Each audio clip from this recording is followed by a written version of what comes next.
1990년대부터 현재까지 기독교 신앙의 부흥을 경험하고 있는 지역이 있습니다. 아프리카 대륙입니다.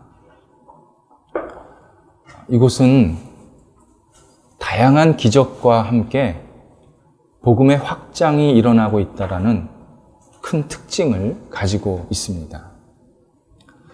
대표적으로 모잠비크라는 나라는 가장 많은 기적이 일어나고 있는 나라입니다. 아프리카 남동쪽에 있는 나라로 인구가 약 2,500만 정도 된다고 합니다. 절대 빈국입니다. 정말 가난합니다. 1977년부터 92년까지 심각한 내전이 일어나서 국토와 국민이 황폐화되었습니다. 정말 희망이 없었습니다. 근데 그 내전이 끝난 이후부터 본격적으로 복음이 전파가 되었고, 동시에 선교사들과 목회자들을 통해서 다양한 치유 기적이 일어나면서 수많은 사람들이 예수님을 믿게 됩니다. 현재 인구의 50%가 넘게 기독교인이 되었습니다. 오랫동안 주류를 이루었던 이슬람 교도들은 18%가 채 되지를 않습니다. 현저하게 낮아졌습니다. 일부에서는 아프리카 나라에는 문맹률이 너무 높고 의료 체계가 열악하기 때문에 너무 쉽게 기적을 과대 포장해서 받아들인다, 그렇게 평가하는 사람들이 있습니다. 약간의 차도만 보여도, 내지는 자연적인 치료가 되었는데 이것을 기적이라고 그렇게 여긴다는 것입니다. 하지만 이런 시각이야말로 기적의 현실을 있는 그대로 받지 않으려는 편견입니다. 현대 지식을 표현하는 말이 의심하라입니다. 어떤 일을 받아들일 때 먼저 왜라고 묻고 합리적이고 비판적이고 냉정하게 사고하라. 그리고 확실한 증거가 보이면 그때 받아들이는데 잠정적으로 받아들여라. 이렇게 가르칩니다. 그러다 보니까 우리 시대의 많은 사람들이 굉장히 무덤덤하고 메마르고 무감각하게 모든 사고를 하기 시작했습니다. 놀라운 일을 보면 놀라워하지를 않습니다. 감사한 일을 보면 감사하지를 않습니다. 당연한 것이고 그저 그렇게 받아들이고 있습니다. 그러다 보니까 많은 사람들이 손해를 본인 스스로 받고 있습니다. 세상을 메마르게 바라보면요, 세상이 잘 보이는 게 아니라 본인 마음이 굉장히 메마르고 헛헛합니다.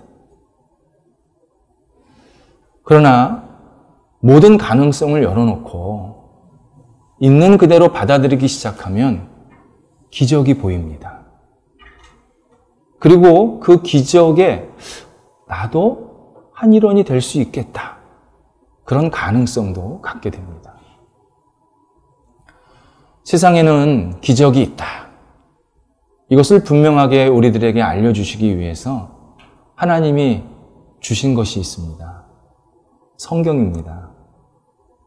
성경은요, 기적으로 가득한 책입니다. 일례로 신약성경 앞에 4개의 복음서에는 예수님께서 이 땅에 계실 때 행하신 기적들 공통적으로 나오는 것 제외하고 36가지가 등장합니다. 마가복음에 같은 경우는요, 전체 분량이 16장인데 40%가 넘게 기적 이야기로 채워져 있습니다. 예수님께서 행하신 기적의 특징이 기적을 행하실 때마다 많은 목격자가 있었다라는 것도 있지만 더 중요한 것이 하나 있습니다. 예수님의 기적이 많은 경우 대적자들 앞에서 일어났다는 것입니다. 만약 예수님의 기적이 가짜라면 대적자들이 절대 가만히 있지 않았을 것입니다. 아마 난리를 쳤을 것입니다. 사기꾼이다 이러면서요. 근데 대적자들이 한 말 또는 태도는 대부분 이런 거였습니다. 당신은 왜 안식일에 이런 일을 행합니까? 당신은 왜 율법을 어기면서도 이런 행동을 해야 합니까? 이렇게만 물었습니다. 이것은 기적을 일단 받아들이고 심적으로 거부감이 있고 그리고 시기심이 예수님한테 있기 때문에 그냥 계속 싫은 얘기만 했다는 것입니다. 어떤 분이 제게 이런 질문을 했습니다. 성경에 나오는 분들이 과학적 지식이 없어서 기적을 쉽게 받아들인 것은 아닙니까? 이런 질문이었습니다. 맞습니다. 성경의 선조들은 과학적 지식이 분명 부족했습니다. 하지만 진짜와 가짜를 구별하지도 못하고 상식도 없었던 무지한 사람들은 아니었습니다. 제자들이 예수님께서 물 위에 걷는 모습을 보면서 깜짝 놀라면서 두려워합니다. 제자들이 물 위에 걷는 것을 평범한 것으로 알았다면 왜 놀랍니까? 제자들도 물이 아무나 걷는 거 아니라는 거 알았습니다. 이거는 일반적인 상황이 아니구나. 너무 잘 알았습니다. 그래서 물 위에 걸으시는 예수님을 보면서 저분 누구야 도대체? 저분 귀신 아니야? 저분 뭔데 물 위를 걸어? 이렇게 서로 놀라면서 두려워했다는 장면이 나타납니다. 복음이 있는 곳에 기적이 있다. 예수님이 계신 곳에 기적이 일어난다. 이것이 성경에서 우리에게 알려주시는 인생의 절대 명제입니다. 11절, 12절에서 복음을 전하는 사도 바울에게도 기적이 일어납니다. 바울이 사용하던 손수건이나 앞치마를 병든 분에게 얹으면 병이 낫고 그리고 나쁜 귀신이 다 쫓겨나갔습니다. 마가복음 6장 56절에 보면 예수님의 겉옷에 사람들이 손을 대니까 모든 병자들이 병이 나았다라는 장면과 흡사합니다. 생각하면 생각할수록 정말 놀라운 기적의 현장입니다. 그래서 유대 제사장 스게와의 7명의 아들도 기적을 일으키고 싶은 욕망이 생겼습니다. 스게와는 로마식 이름입니다. 유대 제사장이라 그러면 응당 이스라엘식 이름을 가져야 합니다. 그런데 로마식 이름이라는 것은 이 제사장이 변절한 유대인이었든지 아니면 하나님 이외에 로마 신들을 숭배하고 있었다라는 뜻입니다. 그러니까 7명의 아들이 돌아다니면서 마술을 하는 것입니다. 이 당시 마술은 지금처럼 눈속임이 아니라 종교적 주술행위였습니다. 하나님께서 강력하게 하지 말라고 명령하신 행위였습니다. 제사장의 아들이 그런 마술을 하고 다닌 겁니다. 이 마술사들이 바울이 전하는 예수의 이름을 빌어서 귀신에게 나가라고 명령을 합니다. 그랬더니 귀신이 오히려 이 7명의 아들을, 이 마술사들을 꾸짖습니다. 예수도 알고 바울도 아는데 너 누구냐? 좀 풀어서 말씀을 드리면 예수님이 전능자고 주권자라는 것을 내가 알고 그 예수님을 신실하게 의지하는 바울도 내가 아는데 너희는 예수님도 알지 못하고 믿지도 않으면서 누구 보러 나가라는 거냐 지금. 오히려 반대로 공격을 하게 됩니다. 마술사들은요, 기적의 주체가 되고 싶어 했습니다. 그러다가 실패한 것입니다. 사도 바울에게 임한 기적의 표현을 우리가 유심히 좀 봐야 할 필요가 있습니다. 하나님께서 바울의 손으로, 곧 바울의 손을 통해서 큰 능력을 나타내셨다. 그렇게 표현되어 있습니다. 기적의 주어가, 기적을 일으키시는 주어가 하나님입니다. 하나님은 하나님의 거대한 계획 아래서 끊임없이 기적을 일으킨다라는 뜻입니다. 그런데 사람은 기적의 주어가 되고 싶어하는 유혹을 자주 받습니다. 나아가서 인생이라는 이 커다란 길을 가면서 내가 인생의 주체가 되고 싶어하는 욕구를 갖게 됩니다. 내가 열심히 이 일을 할 테니 주님은 내가 필요할 때 조금만 도와주세요. 내가 이 일을 이룰 테니까 주님은 내 앞에서 길만 막지 마세요. 내가 알아서 이런 일들을 다 처리할 테니까 주님은 옆에서 지켜나 보세요. 이렇게 말하고 행동하는 사람들이 굉장히 많습니다. 이런 삶의 태도는 마술사들처럼 100% 실패합니다. 우리 삶의 길에서 운전자 역할을 하시는 분은 내가 아니라 예수님입니다. 내가 예수님께 내 삶의 운전대를 맡겨드리면 주님께서 가장 좋은 길로 운전하시면서 최고의 목적지로 나를 도착하게 만들어주십니다. 그 과정 속에서 아름다운 풍광도 보게 하시고 좋은 것도 휴게실에 들려서 먹게 하시고 그리고 기적도 경험하게 하시는 그러한 인생을 살게 하십니다. 그런데 나 운전 잘해요 하면서 운전대를 잡는 예수님께서 뺏는 순간부터 사고가 나기 시작합니다. 풍광 아무것도 못 봅니다. 그냥 앞만 보고서 운전만 하고 다니는 겁니다. 더 문제는요, 종착지가 엉뚱한 곳입니다. 내가 지금 어디 온 거지?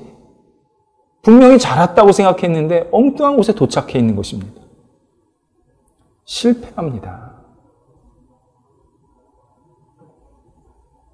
이것은 기적을 일으키는 기도 생활, 기적을 경험하게 하는 기도 생활에도 연관이 있습니다. 우리가 병에 들었을 때 이 병 고침을 받는 방법은 의사의 진찰을 받거나 내 몸에 맞는 약을 복용해서일 때가 많습니다. 그런데 진짜 병의 근원 내지는 근본적인 병 치유는 다른 곳에 있습니다. 하나님의 손길입니다. 하나님의 손길이 나한테 임하면요, 아무 부작용 없이, 아무 오진 없이 온전하게 치유를 받습니다. 몸만 치유받는 게 아닙니다. 마음까지 치유를 받습니다. 그런데 많은 신앙인들은 내가 병이 들었을 때 의사 찾고 약은 찾는데 하나님의 손길을 기도하지를 않습니다. 하나님께서 나를 근본적으로 치유해달라고 기도하지를 않습니다.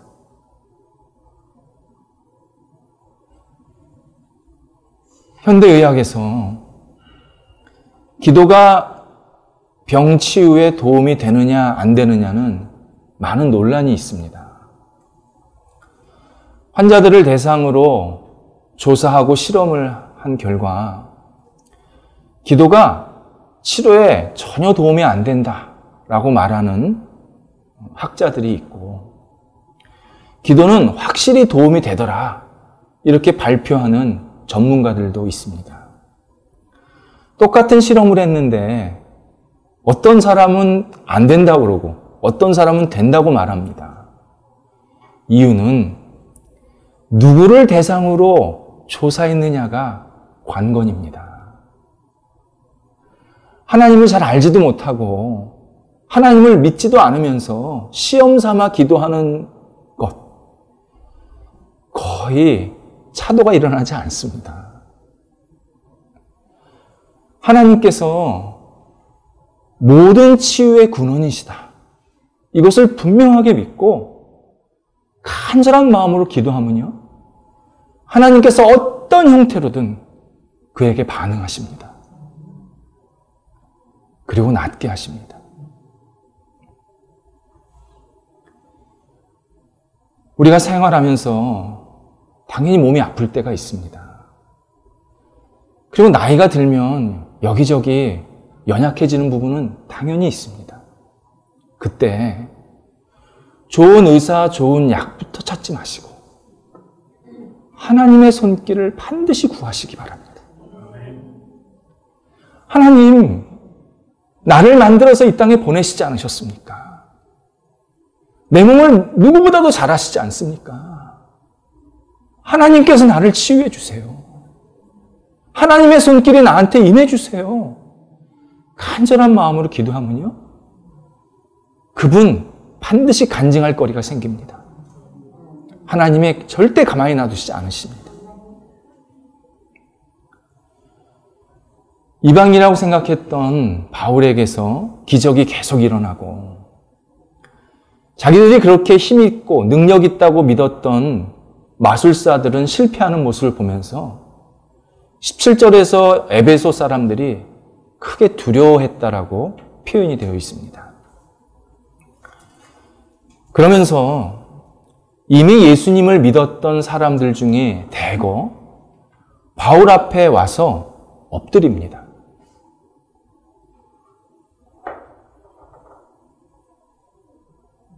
내 죄를, 그러니까 자기네들이 잘못했다는 것을 바울에게 알했다, 고백했다라는 뜻입니다.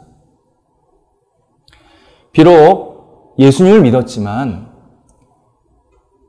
이들은 마술의 힘에 계속 의존하고 있었습니다.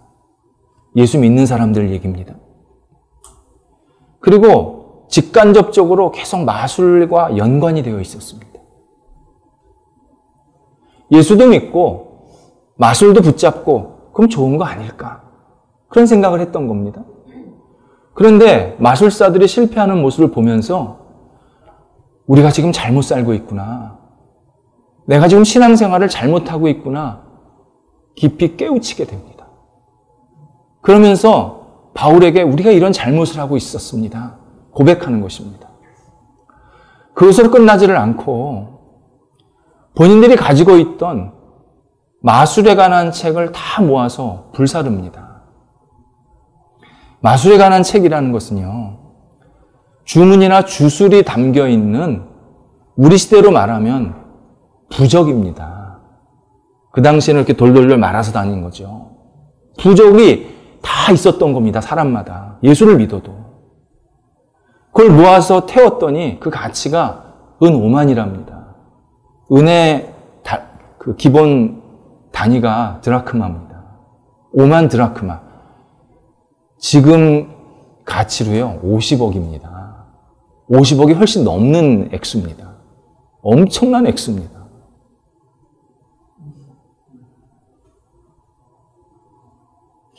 에베소의 그리스도인들은요, 본인들이 예수를 믿으면서 부적을 계속 가지고 다녔던 것입니다. 그리고 이것이 나한테 도움이 될 거라고 생각을 했던 겁니다. 에베소 신앙인들만 그렇습니까? 저희 어머니가 교회를 다니시기 전에 저는 교회를 다닐 때 어느 날 어머니가 용한 사람에게 처방받았다고 하시면서 부적을 속옷에 붙여주셨습니다. 붙였다는 거는 풀로 붙였다는 게 아니라 촘촘하게 실로 꼬매주셨습니다. 떨어지지 말라고. 더 정확히는 떼지 말라고. 제가 저한테 그 속옷을 주시는데 제가 며칠 동안 고민을 했습니다. 그리고 쓰레기통에 버렸습니다. 속이 얼마나 시원하던지. 현대인들이 똑똑하고 이성적으로 살면서요, 이런 미신적인 부적을 많이 가지고 다닙니다. 그리고 이게 없으면 막 불안해합니다. 애플의 창업자인 스티븐 잡스가 있습니다. 여러분, 애플 기계를 보면요, 정말 천재입니다. 스티븐 잡스. 어떻게 이렇게 만들어내요? 아니, 놀라울 따름입니다. 지금 봐도. 그러니까 10년 전 애플 기계나 지금 봐도 이렇게 질리지가 않아요. 참 놀라워요. 근데 그 사람이 목까지 올라오는 핏을 거의 매일 입고 다녔습니다. 그때 사람들이 저 부자인데 굉장히 검소하게 저렇게 입고 다닌다고 그렇게 칭찬을 했습니다. 사실 그거 아닙니다. 잡스는요, 그 옷을 입어야 일이 집중이 됐답니다.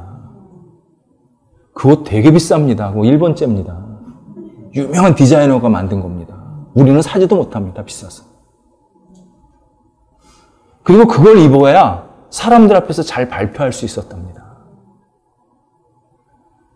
잡스에게 그 티가 부적이었습니다. 심리학자 김정은 교수가요,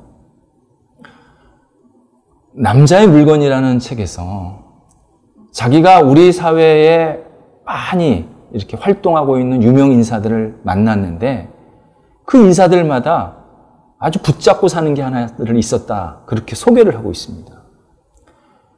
한 작가는요, 20년이 더 된 타자기로 글을 써야 글이 잘 써졌답니다. 그러니까 그 작가에게는 타자기가 부적이었습니다. 이 부적을 버려야 합니다. 내가 예수님을 믿으면서 예수님 이외의 소중한 것, 이거 없으면 막 불안해서 어쩔 줄 모르는 것, 빨리 버리셔야 합니다. 그래야 내 영이 자유로워집니다. 가벼워집니다. 뿐만 아니라 내 영 속에 예수님께서 은혜로 가득 채워주십니다. 그래서 나로 하여금 진정한 그리스도의 기쁨, 하나님이 주시는 사랑의 기쁨을 갖고 이 땅에서 살게 만들어 주십니다. 에베소 사람들도 마찬가지였습니다. 20절에 보니까 이 귀신은 계속 쫓겨나고 유대 마술사들은 계속 실패하고 그리고 기적은 계속 일어나는 모습을 보면서 마음속에 나도 예수를 믿어야겠다. 그런 간절함이 생겼습니다. 그걸 뭐라고 표현되냐면 세력을 얻었다. 그러니까 많은 사람들이 이 광경을 보면서 예수를 믿게 되었다. 따르게 되었다. 그렇게 표현이 되어 있습니다. 그런데 이것이 단순히 기적을 봤기 때문에 마술이 없어졌기 때문에 많이 따른 것이 아니라 뭐라고 표현되어 있냐면 주의 말씀이 힘이 있어. 예수 그리스도께서 힘이 있어서 사람들을 계속 변화시켰다는 것입니다. 우리가 예수 그리스도를 붙잡고 살면요, 예수님께서 내 영혼과 육체를 강건하게 만들어 주십니다. 특히 마음과 영을 누구보다도 건강하게 만들어 주십니다. 뿐만이 아닙니다. 어느 시대에서나 예수님을 믿고 살면요, 최고로 세련된 사람이 됩니다. 이거는 지식과 관계없습니다. 배움과 관계없습니다. 정말 세련되게 삽니다. 그리고 굉장히 앞선 사람으로 삽니다. 에베소의 그리스도인들 한번 생각해 보시기 바랍니다. 이 당시 2000년 전입니다. 당연히 주술적이고 미신적인 것을 붙잡고 살았던, 점성술을 붙잡고 살았던 사람들이 대부분입니다. 근데 예수 믿는 사람들은 과감히 그걸 버리고 살아계신 하나님을 믿고 삽니다. 얼마나 세련되고 멋지게 살았는지 모릅니다. 지금 그 사람들이 지금 살아도, 옛날에 그 사람들이 지금 살아도 아무 문제가 없습니다. 그 정도로 앞서가는 사람들이 되었습니다. 뿐만이 아닙니다. 예수님을 믿고 살면요, 낮은 차원에서 더 높은 차원으로 그런 삶의 기대를 갖게 하십니다. 낮은 차원이라는 것은요, 동물적인 삶입니다. 눈앞에만 보이는 겁니다. 다음을 생각을 안 하는 겁니다. 기대를 안 하는 겁니다.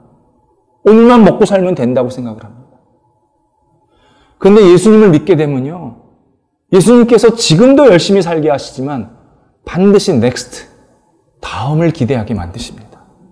이 다음은 내가 어떻게 하나님께서 이끌어 주실까? 어떻게 살기를 원하실까를 계속 꿈꾸면서 기대하게 만드십니다.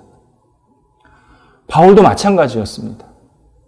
바울이 21절 이하에 보면요, 이제 곧 에베소를 떠나서 유럽을 들렸다가 다시 예루살렘으로 갔다가 로마로 넘어간다고 합니다. 참 놀랍습니다. 바울의 동선이요. 에베소에서 그냥 예루살렘으로 갔다가 유럽 들렸다가 로마로 가면 아주 적당한 그러한 동선인데, 이게 지그재그로 왔다 갔다 왔다 갔다 하는 겁니다. 그 이유는 예루살렘으로 가서 빨리 먼저 믿은 형제들과 교제하고 또 여러 가지 일들을 그 사도들과 상의도 하고, 그리고 나서 거기서 멈추는 것이 아니라 다시 로마로 넘어가겠다는 거였습니다. 이 당시에 많은 사람들의 기대는, 꿈은 로마에서 사는 거였습니다. 로마 시민이 되는 거였습니다. 로마는 제국의 수도였고 모든 것의 중심이었습니다. 그러니까 로마에서 종살이만 안 하면 로마에서 사는 것 자체가 성공의 상징이었습니다. 아, 저 사람은 성공한 사람이다. 바울이 로마에 가려고 했던 것은 로마에 정착하려고 하는 게 아니었습니다. 로마서 15장에 보면요, 로마를 왜 가느냐? 서바나를 가려고 로마를 들린다는 거였습니다. 스페인어과를 우리나라에서는 서바너어과라고 부릅니다. 그러니까 스페인을 한자말로 서바나 그렇게 표현을 합니다. 이 당시에 스페인은 세상의 끝이었습니다. 사람들이 거기를 갈 이유가 없었습니다. 가면 죽는다고 생각했습니다. 그러다 보니까 예수를 믿지 않는 사람들이 가득했습니다. 사람들은 세상의 끝이라고 생각했던 스페인을 바울은 복음을 들고 가려고 합니다. 얼마나 열정적으로 그가 복음을 들고 움직이는지 모릅니다. 물론 로마에 가서 결국은 순교를 당합니다. 서바나 못 갑니다. 그럼에도 불구하고 바울은 끊임없이 사람들이 생각하는 그 낮은 수준이 아니라 더 의미 있고 더 가치 있고 더 높은 수준의 삶을 계속 만들어가고 있었습니다. 하나님께서 그런 삶을 살게 만들어 주셨습니다.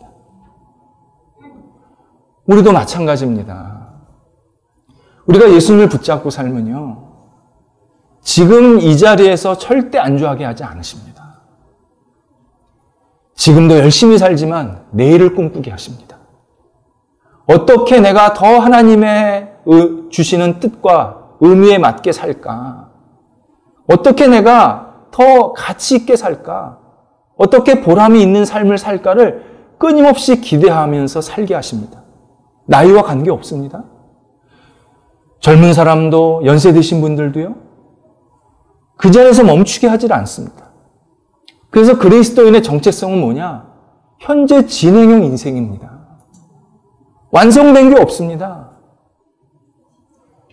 우리는 누구든지 예수님이 부르시는 시간이 있습니다. 다 다릅니다. 근데 그때까지 예수님께서는 계속 나를 움직이게 만드십니다.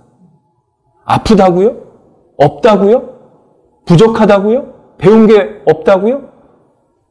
아무 관계가 없습니다. 끊임없이 내 영혼과 육체를 움직이게 만드십니다. 어떻게 하나님께서 기뻐하실까? 어떻게 하나님의 나라를 이루게 하실까? 어떻게 인생을 정말 최고로 가치 있는 것을 만들게 하실까? 나를 계속 움직이셔서 진행형 인생으로 나를 날마다 거듭나게 만들어 주십니다. 하나님께서 이런 삶을 우리들에게 다 허락해 주시기를 간절히 기도합니다. 정말 예수 그리스도와 함께 우리가 매일매일 살면서 그냥 그 자리에서 멈추는 게 아니라 그냥 만족하는 것이 아니라 내일은 모레는 하나님께서 나를 통해서 어떻게 역사하실까를 기대하면서 한 발자국 움직일 때 우리는 그 누구보다도 생명력이 넘치는 삶을 살게 될 것입니다.